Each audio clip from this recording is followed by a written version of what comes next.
સ્વામિત્રો જય સોમનાથ. ઓમ નમઃ શિવાય. પ્રિય મિત્રો, તમારો દિવસ શુભ રહે, મંગલમય શુભકામના. હું બિલીમોરાથી જોગીભાઈ વ્યાસ આપ સૌનું આપણી જોગેશમાં પુનઃ હાર્દિક સ્વાગત કરું છું. મિત્રો, આજ રોજ જોઈશું આજનું શુભ પંચાંગ. આજે તારીખ છે 3/3/2026 ને મંગળવાર, ફાગણ સુદ પૂનમ તિથિ છે. આજે ધૂળેટી છે. આજે ધૂલી વંદના. સૌને ખૂબ ખૂબ ઘણી ઘણી શુભકામના ધૂળેટીની. આજે હોળાષ્ટક પૂર્ણ થઈ જશે સાંજે 5:09 પછી હોળાષ્ટક પૂર્ણ થઈ જાય છે. પરંતુ મિત્રો, આજે ગ્રહણ છે. થોડી ગ્રહણની માહિતી આપી દઉં. આ ગ્રહણ જ્યારે ચાલુ થવાનું છે એનાથી પહેલા વેદ ભરાતો હોય છે. આ વેદના સમયે અન્ન ગ્રહણ કોઈએ ન કરવું જોઈએ, ફલાહાર કરવું જોઈએ. અને જે લોકો પ્રેગ્નન્ટ સ્ત્રીઓ છે એ લોકોએ ખાસ ધ્યાન રાખવાનું છે. આ સમયગાળા દરમિયાન જેનો વિશેષથી મેં વિડીયો બનાવીને ગ્રહણનો મૂકેલો છે એ તમે જોઈ લેજો. પણ ખાસ કરીને જે નિયમ પાળવાનો હોય છે તે ગ્રહણના સમયે પાળવાનું બહુ જ મહત્વ હોય છે. ગ્રહણનો જે સમય મેં વિડીયોમાં બતાવ્યો છે તે ટાઈમે ખાસ નિયમ પાળજો જ્યાં સુધી ગ્રહણ પૂર્ણ ન થાય. ગ્રહણ એક એવી વસ્તુ છે કે જે પ્રેગ્નન્ટ સ્ત્રીઓ છે તેને સીધી અસર કરતી હોય છે એના સંતાનને. બીજું, પોતાના શરીરમાં પણ ખામી આપી જાય છે. જે લોકો વૃદ્ધ વડીલ છે, જે બીમાર હોય છે, નાના બાળકો જે બીમાર હોય છે એ લોકોને પણ આની ઘણી અસર થતી હોય છે. એના સિવાય આ ગ્રહણ જે છે એ પાળવાનું જે મહત્વ હોય છે, એના જે કિરણો છે એ શરીરની અંદર પ્રવેશ કરી અનેક પ્રકારના રોગો ઊભા કરતા હોય છે. માટે ગ્રહણ પાળવાનું બહુ જ વધારે મહત્વ હોય છે. પરંતુ આ ગ્રહણના સમયે જ્યારે ગ્રહણ શરૂ થવાનું છે તે જે ટાઈમ છે એ ટાઈમે તમારા લોકોએ ભગવાનની ઉપાસના આરાધના કરવાનું બહુ મહત્વ હોય છે. તમારે ગુરુ દ્વારા મળેલો મંત્રના જપ કરો અથવા નિત્ય જે તમે પૂજા કરતા હોય એ તમે કરો. મતલબ આસન પર બેસી જવાનું, દીવા અગરબત્તી કે કંઈ કરવાની જરૂર નથી. સ્નાન કરીને બેસી જાઓ અને એ મંત્ર જાપ કરો. એક વખત ઓમ નમઃ શિવાય બોલીએ છીએ તો 100 ગણું ફળ પ્રાપ્ત થાય છે. 100 વખત બોલ્યા એટલું ફળ મળે છે. માટે ચોક્કસ કરજો. ભગવાનની આજે તમારો બેલેન્સ બનાવવાનો દિવસ છે. ભગવાનની તિજોરીમાં આજે તમે બેલેન્સ બનાવી દીધું હશે તો એ તમને એવી જગ્યાએ એવા સમયે ભગવાન તમને મદદમાં કરશે કે જે ટાઈમે તમને જરૂર હશે. માટે ચોક્કસ આજે જેટલી પણ ઉપાસના આરાધના થાય, ગ્રહણનો સમય આજે વખતે ઘણો લાંબો છે, તો ચોક્કસ કરજો. ઉજાગરા પણ કરવાની જરૂર પડશે એવું નથી, માટે ચોક્કસ કરજો. આજ રોજ જોઈશું આજનું શુભ પંચાંગ. આજે જે બાળકનો જન્મ થાય છે એની તિથિ ગણાય છે પૂનમ. પૂનમ તિથિ આજે સાંજે 5:09 પૂર્ણ થઈ જાય છે અને ત્યાર પછી બાળકનો જન્મ થાય એકમ તિથિ ગણાશે. આજે જે બાળકનો જન્મ થાય છે નક્ષત્ર ગણાય છે મઘા. આ મઘા નક્ષત્રમાં આજે બાળકનો જન્મ થશે એ બહુ જ ભારે ગણાશે, કારણ કે ગ્રહણમાં જન્મ છે. મઘા નક્ષત્રમાં જ ગ્રહણ થઈ રહ્યું છે, માટે બહુ ભારે સમય ગણાશે. એટલે ચોક્કસ એની પૂજા વિધિ કરી લેવી. આ મઘા નક્ષત્ર સવારે 7:32 પૂર્ણ થઈ જાય છે અને ત્યાર પછી જે બાળકનો જન્મ થાય એનું પૂર્વ ફાલ્ગુન નક્ષત્ર ગણાશે. મઘા નક્ષત્રનો ચંદ્રમા છે અને મઘા નક્ષત્રમાં સૂર્યનારાયણ ભગવાન છે, માટે એ બહુ વધારે પડતું વિશેષ નડતર હશે. આજે બાળકનો જન્મ થાય છે અને યોગ ગણે છે શુક્રમાં. શુક્રમાં યોગ આ સવારે 10:25 પૂર્ણ થઈ જાય ત્યાર પછી બાળકનો જન્મ થાય ધૃતિ યોગ ગણાશે. આજે બાળકનો જન્મ થાય છે એનું કરણ ગણાય છે બહુ. બહુ કરણ આજે સાંજે 5:09 પૂર્ણ થઈ જાય અને ત્યાર પછી જે બાળકનો જન્મ થાય એનું બાલોકરણ ગણાશે. આજે જે બાળકનો જન્મ થાય છે એની રાશિ ગણાય છે સિંહ. સિંહ રાશિનો અક્ષર આવે છે મન એટલે સિંહ રાશિનો સ્વામી ભગવાન સૂર્યનારાયણ છે. આજે આખા દિવસમાં કોઈ પણ બાળકનો જન્મ થાય એની રાશિ સિંહ ગણાશે. આ સિંહ રાશિ 4મી તારીખે બપોરે 1:46 પૂર્ણ થાય છે, એટલે ત્યાં સુધી જે બાળકોનો જન્મ થાય બધી રાશિ સિંહ ગણાશે. આ રાશિ તિથિ વાર નક્ષત્ર કરવાનું બહુ જ મહત્વ છે. મિત્રો, એમાં જેનો જન્મ હોય તેની ચોક્કસ પ્રમાણે પૂજા વિધિ કરી લો, જેથી કરીને તમારું જીવન સરળ બની જાય. આજે જે કે મારા સબસ્ક્રાઇબ મિત્ર એમાં ઘર પરિવારમાંથી કોઈ પણ સદસ્યની વર્ષગાંઠ છે, મેરેજ એનિવર્સરી છે, એ બધાને મારી ઘણી ઘણી શુભકામના. તમારા જીવનમાં ખૂબ પ્રગતિ ઉન્નતિ થાય. ભગવાન શંકર તમારી બધી મનોકામના પૂર્ણ કરી હું સોમનાથ દાદાને પ્રાર્થના કરું છું. આજના દિવસે સવારમાં ઉઠી આજનું શુકન કરી લો, આખું વર્ષ તમારું સુંદર રીતે વ્યતીત થશે. આજે કે મારા સબસ્ક્રાઇબ મિત્ર ઘર પરિવારમાંથી કોઈ પણ સદસ્ય કોઈ જગ્યા પર ઇન્ટરવ્યુ આપવા જઈ રહ્યા છે, કોઈ નોકરી ધંધા માટે જઈ રહ્યું છે, કોઈ પરીક્ષા આપવા જઈ રહ્યું છે, કોઈ યાત્રા પ્રવાસ માટે જઈ રહ્યું છે, આજના દિવસે કોઈ આજે વિદેશમાં જઈ રહ્યું છે, આજે કોઈનું ઓપરેશન હોય, ડિલિવરી હોય, સગાઈ હોય, છઠ્ઠીની પૂજા હોય, હવે કોઈ પણ કાર્ય તમે કરવા જઈ રહ્યા છો તે કાર્યમાં તમને દિવ્ય સફળતા પ્રાપ્ત થાય હું સોમનાથ દાદાને પ્રાર્થના કરું છું. પરંતુ મિત્રો, આજના દિવસે સવારમાં ઉઠી આજનું શુકન કરીને નીકળજો તો ઘણો ફાયદો થશે તમને. એમે અત્યારે હોળાષ્ટક છે ને, એટલા માટે આજે સાંજે 5:03 સુધી હોળાષ્ટક ગણાશે. માટે કોઈ કાર્ય કરવા માટે યોગ્ય દિવસ તો છે જ નહીં. પણ છતાં પણ તમે જાઓ છો તો શુકન કરીને જાઓ. આજના દિવસે તમે ઘરેથી નીકળો છો ત્યારે પિતાને વંદન કરીને નીકળો, મોટા ભાઈને વંદન કરીને નીકળો, ઘરે દેવસ્થાનમાં ભગવાનને પગે લાગીને નીકળો, ભગવાનને પ્રાર્થના કરવાની કે હે પ્રભુ, હું જે કાર્ય કરવા જઈ રહ્યો છું મને સફળતા અપાવો છો. આજે કૂતરાને ગોળ, ભાખરી અને ઘી લગાવીને ખવડાવો, અને તે પણ સાંજે 7:30 પછી ખવડાવજો. આજે ગ્રહણ છે માટે. તો એનાથી તમારા ભય, રોગ, શત્રુ બાધા પર વિજય પ્રાપ્ત થશે. આજના દિવસે કોઈ પણ કાર્ય કરવા માટેનો ચોક્કસ શુભ સમય છે, જોઈ લઈએ. સવારે 9 થી બપોરે 1:30 સુધીનો સમય શુભ રહેશે. એ જ રીતે બપોરે 3 થી સાંજે 4:30 વાગ્યા સુધીનો સમય શુભ રહેશે. સાંજે 7:30 થી રાત્રે 9 વાગ્યા સુધીનો સમય શુભ રહેશે. રાત્રે 10:30 થી આવતીકાલે મળસ્કે 3 વાગ્યા સુધીનો સમય પણ શુભ રહેશે. આ સમયગાળા દરમિયાન તમે કોઈ પણ કાર્ય કરો છો તો કાર્યમાં સારી સફળતા પ્રાપ્ત થઈ શકે છે. પરંતુ આજે હોળાષ્ટક હોવાને કારણે થઈને દરેક કાર્ય કરવાના માટે હું ના પાડું છું. આપણા પ્રાંતની અંદર આ સમયગાળા દરમિયાન કોઈ કાર્ય કરતા નથી, પરંતુ નીકળો છો તો આજનું શુકન કરીને નીકળો. આજે કરશો આજનો સંકલ્પ, ચમચીમાં પાણી લઈ લો. જે ગ્રહણના ટાઈમે પણ પૂજા કરવાનો હોય એ લોકો પણ આ સંકલ્પ કરીને પૂજા કરશે તો ઘણો લાભ થશે. અદ્યતન માસનમ માસોત્તમ પરમભદ્ર ફાલ્ગુન માસે શુભે શુક્લ પક્ષ પૂર્ણિયાયામ ભૌમવાસન વિત્તાયામ. સંકલ્પ થઈ જાય એટલે મને તમે જે ભગવાનના જપ પૂજા કરી રહ્યા છો એ ભગવાનનું નામ લખીને કોઈ પણ એક તમે જે નિત્ય કરતા હોય નામ લખીને મોકલી આપજો. ભગવાનને ચોક્કસ પ્રાર્થના કરીશ તમારા કાર્યમાં દિવ્ય સફળતા પ્રાપ્ત થાય.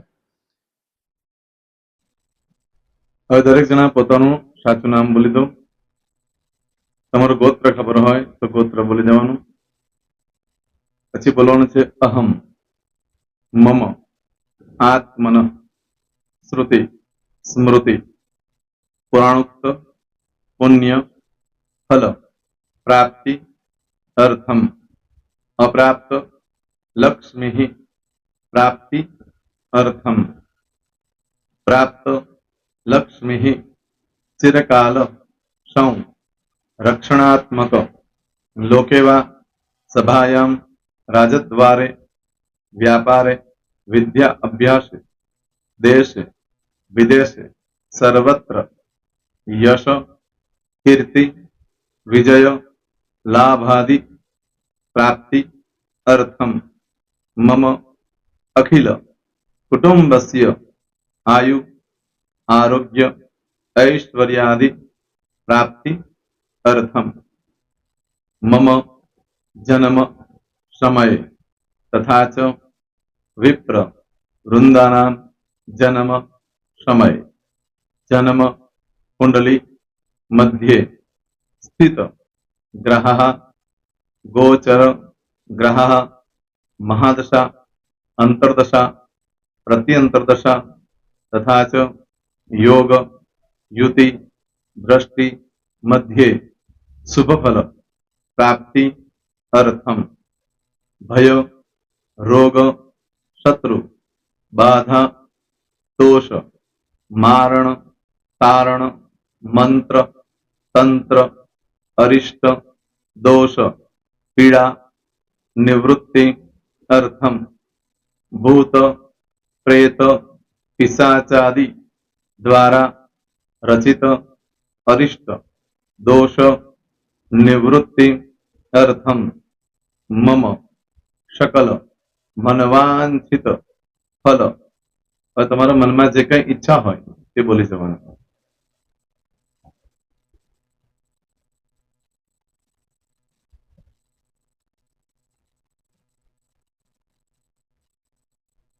બોલવાનું અનુસારતઃ सकल मनवांछित फल प्राप्ति अर्थम. હવે જે બરકતની પૂજા વાળા છે એ લોકો તો આ બધું બોલવાનું જ હોય છે, એ લોકો માટે કોઈ સ્પેશિયલ નથી. પણ જે લોકોએ હવે જે કહું છું તે લોકોએ જ બોલવાનું. જેના લગ્ન થઈ ગયા હોય એ લોકોએ બોલવાનું છે. મમ દાંપત્ય જીવન મધ્યે સુખાકારી પ્રાપ્તિ અર્થમ પુત્ર પૌત્રાદિ સંતતિ પ્રાપ્તિ અર્થમ. આ સંતાન પ્રાપ્તિ વાળા માટે પણ આવી જાય છે. દીર્ઘ આયુ આરોગ્ય ऐश्वर्यादि પ્રાપ્તિ અર્થમ. તથા ચ હવે જેના લગ્ન નથી થયા તે લોકોએ બોલવાનું.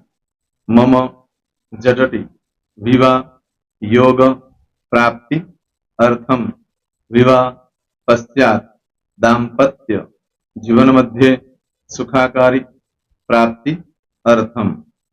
હવે જે લોકોને સંતાન પ્રાપ્તિ નથી, જે લોકોને સંતાન પ્રાપ્તિ છે કરવી છે એ લોકો બોલવાનું મમ દાંપત્ય જીવન મધ્યે સુખાકારી પ્રાપ્તિ અર્થમ તથા ચ દીર્ઘ આયુ આરોગ્ય ऐश्वर्यादि समन्वित संतति सुख प्राप्ति अर्थम।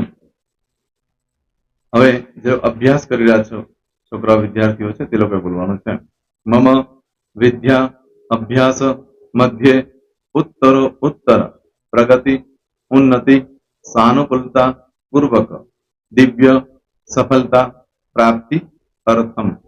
હવે જે લોકો વિદેશમાં જવા માંગતા હોય કે સીટમાં જવા માંગતા હોય, મતલબ ભારત દેશની બહાર જઈને ધંધો વેપાર કરવા માંગતા હોય એ લોકોએ અથવા વિદેશ જવા માંગતા હોય કાયમ માટે એ લોકોએ બોલવાનું છે મમ જટટી વિદેશ ગમન યોગ પ્રાપ્તિ અર્થમ વિદેશ ગમન કાર્ય મધ્યે સાનુકૂલતા પૂર્વક દિવ્ય સફળતા પ્રાપ્તિ અર્થમ।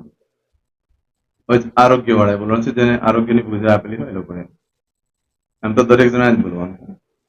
બોલો મમ આયુ આરોગ્ય ऐश्वर्यादि प्राप्ति अर्थम।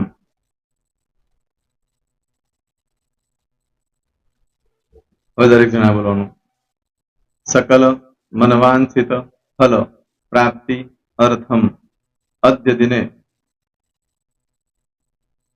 प्रधान देवतानां नित्य दिन अनुसार्धः पूजन अर्चन कर्मणि अहम करिष्ये। પાણીવાળી થાળીમાં પાણી મૂકી દેવાનું છે। હવે તમારી બધી પૂજા જે મેં આપેલી છે એ પૂજા થઈ જાય, અથવા તો તમે રોજ પૂજા કરતા છો મારી પાસેથી નથી લઈ ગયા, એ પૂજા થઈ જાય પછી ફરી પાછી ચમચીમાં પાણી લેવાનું, અહીંયા વિડીયોને સ્ટોપ કરી દેવાનું, પૂજા પતે એટલે પાછું આગળનું કરવાનું છે, અહીંયા વિડીયો સ્ટોપ કરી દેવાનું અને પૂજા પતે એટલે બોલવાનું છે વિષ્ણવે વિષ્ણવે વિષ્ણવે નમો નમઃ વિષ્ણુ સ્મરણ સર્વમ પરિપૂર્ણ અસ્તુ। एतानि गंध पुष्प धूप दीप नैवेद्य ताम्र दक्षिणा प्रदक्षिणा सहित प्रणु मम सकल मनवांछित फल प्राप्ति अर्थम पूजन अर्चन प्रियतान नमम। पाणी मूकी देवानुं, पाछुं पाणी लेवानुं, पूजन अर्चन ब्रह्मार्पणमस्तु। नीचे जमीन पर पाणी मूको, एमां आंगળી घसी कपाळमां तिलक કરી દો, कपाळमां जमीन पर पाणी मूक्યું છે એમાં, ત્યાર પછી ભગવાનને કહેવાનું કે હે પ્રભુ આજે પૂજા કરતા કઈ પણ પ્રકારની ભૂલચૂક થઈ ગઈ હોય તો અમને ક્ષમા કરજો, અમે તમારા બાળક છીએ પ્રભુ, તમારો ખૂબ આભાર માનું છું, આજે મારી પાસે તમારી પૂજા કરાવી, મારી મનોકામના પૂર્ણ કરી। પ્રાર્થના કરી દો, જગ્યા પરથી ઉભા થઈ શ્રીનારાયણ ભગવાનને પાણી ચડાવી દો અને નિત્ય કર્મ જે કરતા હોય તે કરો। જય શ્રી તમારો દિવસ શુભ રહે, તમે અને તમારો પરિવાર સુખી રહે, સંપન્ન રહે, સુરક્ષિત રહે એ ભગવાન સોમનાથ દાદાને પ્રાર્થના। પ્રેમ મિત્રો, તમે મારા વિડીયોને લાઈક ના આપી હોય તો સૌથી પહેલા લાઈક આપી દો, અને ત્યાર પછી જો તમે મારી આ ચેનલ સબસ્ક્રાઇબ ન કરી હોય તો સૌથી પહેલા સબસ્ક્રાઇબ કરી લો અને બેલ આઇકોન ઓલ પર ક્લિક કરવાનું ભૂલશો નહીં, જેથી કરીને સૌથી પહેલા નવી વિડીયો જે કંઈ મૂકું એ તમને મળે। મિત્રો, કંઈ પણ મૂંઝવણ હોય તો મને આ નંબર પર તમે ફોન કરીને પૂછી શકો છો। મારો મોબાઈલ નંબર છે 9825546459। મિત્રો, કોમેન્ટ્સમાં જય સોમનાથ લખવાનું ભૂલશો નહીં। ફરી પાછા નવા વિડીયો સાથે મળીએ, ત્યાં સુધી સૌને જય સોમનાથ।